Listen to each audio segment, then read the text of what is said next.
Good morning students. West Bengal school service कमिशनेर group सिर exam आसन्न प्रत्येकेई जानो नोटिफिकेशन এই সপ্তাহেই হয়তো আসবে। তো দেখো লাস্ট যে 2017 সালে গ্রুপ সির এক্সাম হয়েছিল তার সিলেবাসটা দেখো কি বলেছে। জিকে 15, সিএ মানে কারেন্ট অ্যাফেয়ার্স 15, ইংলিশ 15, ম্যাথ 15, টোটালে 60 নম্বরে লিখিত এক্সাম হয়েছিল। তো যেহেতু আমি ইংলিশ এবং জিকে বা সিএ পার্টটা পড়াই, তো ইংরেজির উপর যে টপিক ডিসকাশন অর্থাৎ কোন কোন টপিকের উপর কোশ্চেন সেট হতে পারে সেটার উপরই আজকে ক্লাস দিচ্ছি। স্ক্রিনশটের জন্য কয়েক সেকেন্ড সময় দিলাম। মার্কস 15 টপিকগুলো বুঝে নেবে এবং কোন কোন টপিকের উপর তোমাদের জোর দিতে হবে সেটাও আমি বলে দিচ্ছি, ঠিক আছে। 12টা টপিক বলা থাকলেও দুটো টপিক ঢুকতেও পারে, আবার দুটো টপিক এখান থেকে বেরিয়ে যেতে পারে, তাই না। এখানে তো সাজেশনের বলে কিছু নেই। এবং বলে নেওয়া ভালো যে পিএসসি ক্লার্কশিপের ছোট ভাই বলতে পারো, অর্থাৎ পিএসসি ক্লার্কশিপের যেই সমস্ত টপিক থেকে কোশ্চেন সেট হয়েছিল সেরকমই হওয়ার সম্ভাবনা। তো ওখানে পিএসসি ক্লার্কশিপে 30 নম্বর ইংলিশ ছিল, এখানে 15 নম্বর ইংলিশ, অতএব টপিক তো কিছু বাদ যাবেই, তাই না। দেখো কি বলেছে, সিনোনিমস, অ্যান্টোনিমস। বারবার বলি মার্কস কিন্তু 15, অতএব তুমি ভাবছো দুটো তিনটে করে দেবে, সম্ভাবনা কম। ভেরি ভেরি ইম্পর্টেন্ট এই 12টা টপিকের মধ্যে অ্যাপ্রোপ্রিয়েট প্রেপোজিশন, যেটাকে তোমরা ফিল ইন দ্য ব্ল্যাঙ্কস এর মধ্যে ধরতে পারো, কারণ অ্যাপ্রোপ্রিয়েট প্রেপোজিশন সবচেয়ে বেশি ইম্পর্টেন্ট টপিক যে কোনো কম্পিটিটিভ এক্সামে ইংলিশ পার্টে, ঠিক আছে। প্রতিদিন মুখস্থ করতে হবে এই 3 নম্বর আর এখানে 11 নম্বর সিরিয়ালটা ফ্রেজাল ভার্ব, প্রতিদিনই 10টা করে পড়বে।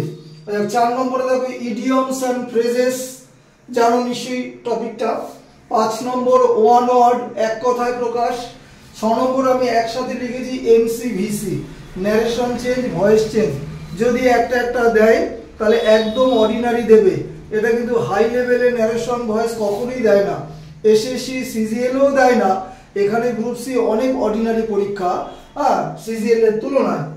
7 স্পেলিং টেস্ট দিলে একটা দিতে পারে, অবশ্যই জানাশোনা স্পেলিং এর মধ্যেই দেয়। প্রতিদিন আমি ফেসবুকে পোস্ট করছি, সেগুলো ফলো করবে।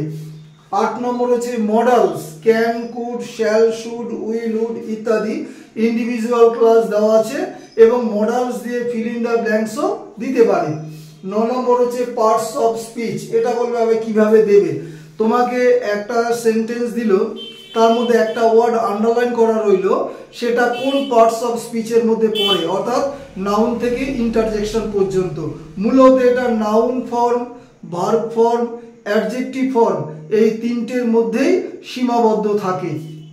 এবার দেখো tense related fill in the blanks কিন্তু হতে পারে।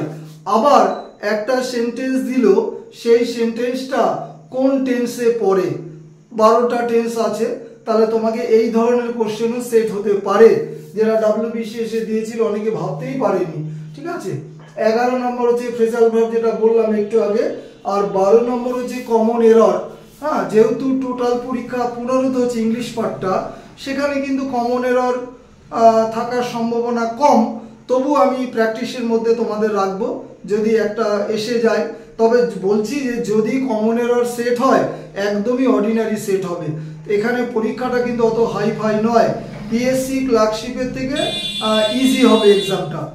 এবং দেখো এটা বলে ইংলিশ পার্ট, জিকে পার্টটা কিন্তু ট্র্যাডিশনাল জিকে এবং স্ট্যাটিক জিকে মেশানো থাকবে, কিন্তু সিএ মানে কারেন্ট অ্যাফেয়ার্স এখন থেকেই প্রতিদিন 5টা 7টা 10টা করে পড়ে যাও।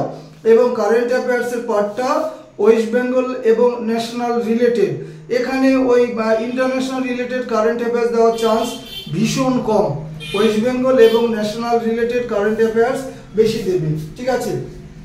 আর যেটা লাস্ট পার্ট ম্যাথমেটিক্স, এটা আরেকজন স্যার আছেন, উনি পড়ান। তার টোটালে 60 নম্বর এক্সাম, অনলাইন ক্লাস অ্যাভেলেবেল। যারা ইন্টারেস্টেড অবশ্যই কন্ট্যাক্ট করবে। প্রতিদিন ক্লাস দেখো, আমার ক্লাস শেষ করছি। Have a good day.